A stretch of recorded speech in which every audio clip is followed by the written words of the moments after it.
dari Budak Mapel. Aku di sini sebagai host di Morning Podcast. Halo, aku Kaisyara Maria. Aku sebagai host di Morning Podcast. Hai, saya Siti Isnaini sebagai narasumber. Hai, nama aku Niana Putasari sebagai narasumber. Halo guys, selamat datang di Morning Podcast. Ini adalah podcast pertama kita. Di sini kita sebagai host di Morning Podcast ini. Sebelumnya, perkenalkan, aku Ramadhani Budak Mapel dan rekan saya. Halo, perkenalkan aku Kaisyara Maria dari Prodi S1 Keperawatan. Kita di sini kedatangan tamu spesial nih. Siapa ya? Kira-kira siapa ya? Nah, ini ada Kak Nian dan Kak Isna. Silahkan Kak Nian dan Kak Isna bisa maju ke depan. Halo Kak Nian, Kak Isna, selamat datang di Morning Podcast hari ini. Bagaimana kabarnya Kak Nian, Kak Isna? Kabar kita baik, Kak. Terima kasih telah mengundang kita di podcast Morning hari ini. Ya, baik. Sangat senang kita bisa berbicara dengan kalian hari ini. Jadi kita di sini akan membahas topik yang menarik nih hari ini tentang kesehatan mental di masa kuliah. Saya tahu ini adalah topik yang sangat penting bagi banyak orang, terutama selama masa kuliah ini. Kira-kira pendapat kalian tentang kesehatan mental itu apa? Saya pikir kesehatan mental di masa kuliah adalah hal yang sangat penting, tetapi sering diabaikan oleh mahasiswa. Banyak mahasiswa yang mengalami stres dan kecemasan yang tidak sehat karena mungkin dikejar deadline. Kita suka mengerjakan tugas mepet, banyak revisi, menumpuknya tugas dalam waktu yang bersamaan. Itu memang relate sih sebagai kita yang mahasiswa baru nih Kak. Bagiku juga penting menjaga kesehatan mental itu. Kira-kira caranya gimana ya Kak biar kita itu bisa meminimalisir stres itu? Gimana sih? Banyak cara Kak untuk menjaga kesehatan selama kuliah. Salah satunya dengan olahraga secara teratur kurang lebih 15 menit per hari. Olahraga menurut buku yang saya baca dapat mengurangi stres dan cemas.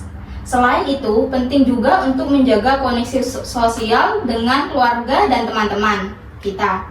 Jika merasa capek atau stres, bisa juga keluar sebentar untuk healing. Apalagi kita nih yang disebut-sebut Gen Z, yang mudah ngeluh dan capek. Padahal kerjaan kita ya cuma itu aja. Selanjutnya dengan cara mencatat tugas apa saja yang harus dikerjakan terlebih dahulu atau sesuai deadline tercepat, karena itu sangat efektif bagi kita untuk mengatur waktu pekerjaannya. Baik, sangat bagus nih guys saran-saran dari Kak Nian dan Kak Isna. Bisa kita terapkan di kehidupan yang nyata ini. Oh iya Kak, menurut kakak nih, efek buruk yang terlanjur stres itu bagaimana sih Kak? Tekanan mental itu sendiri dapat menghambat mahasiswa untuk belajar dengan baik.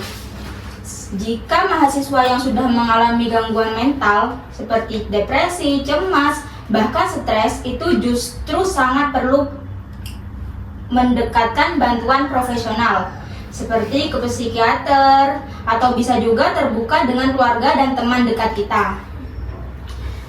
Saya sangat setuju dengan pendapatnya Kak Isna. Gangguan kesehatan mental ini sangat berpengaruh kepada mahasiswa. Terus bagaimana menurut Kakak kita bisa membantu orang-orang yang mengalami gangguan kesehatan mental di masa kuliah ini? Saya pikir hal yang terpenting adalah mendengarkan keluh kesah mereka, membantu menemukan sumber dukungan untuk mereka. Di sisi lain, kita juga bisa membantu dan memahami mereka dengan aktivitas yang menyenangkan. Contohnya berolahraga bersama, saling bertukar pendapat, main di tempat yang mereka suka, dan yang lainnya. Apa saja sih Kak gejala mental itu sendiri yang Kakak ketahui?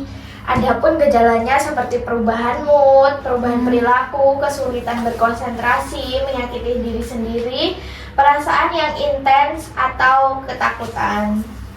Terus faktor pengaruhnya apa saja Kak yang Kakak ketahui? Faktor pengaruh kesehatan mental itu sendiri meliputi faktor lingkungan, faktor pengalaman, masa kecil yang trauma, faktor sosial, bahkan ekonomi. Hubungan asmara yang termasuk salah satunya. Oke. Terus gimana sih Kak cara menjaga kesehatan mental yang positif itu? Kita harus pintar mengatur waktu dengan bijak. Perhatikan kesehatan fisik dan jaga pola makan serta pola tidur. Luangkan waktu untuk sendiri, relaksasi, dan menjalin pertemanan. Prioritaskan diri sendiri agar tidak stres. Oke, bagus nih guys. Gimana pendapat kalian? Bagus nggak? Mau tanya satu lagi nih Kak, ciri-ciri kesehatan mental yang baik itu gimana sih? Yang pertama, merasa lebih bahagia dengan diri sendiri. Yang kedua, bangkit dari rasa kecewa.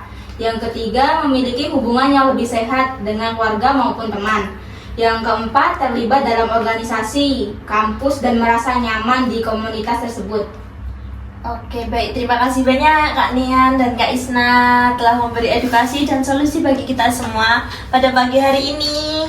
Apakah Kak Isna dan Kak Nian ada pesan terakhir buat teman-teman online kita yang ada di sana? Hai. Kita hanya ingin mengatakan nih bahwa kesehatan mental yang positif itu sama pentingnya dengan kesehatan fisik. Jadi jangan takut untuk mencari bantuan jika kalian merasa perlu dibantu. Jangan ragu untuk membantu orang lain yang sedang berjuang dengan gangguan kesehatan mental ini. Jadi kita jangan terlalu memikirkan sesuatu agar kita tidak stres. Kalau kita capek bisa istirahat sejenak seperti melakukan aktivitas yang kita suka, contohnya seperti scroll TikTok, main, nonton drakor, ataupun bisa dengan yang lainnya. Jadi kesimpulannya, kita itu tidak boleh membenci.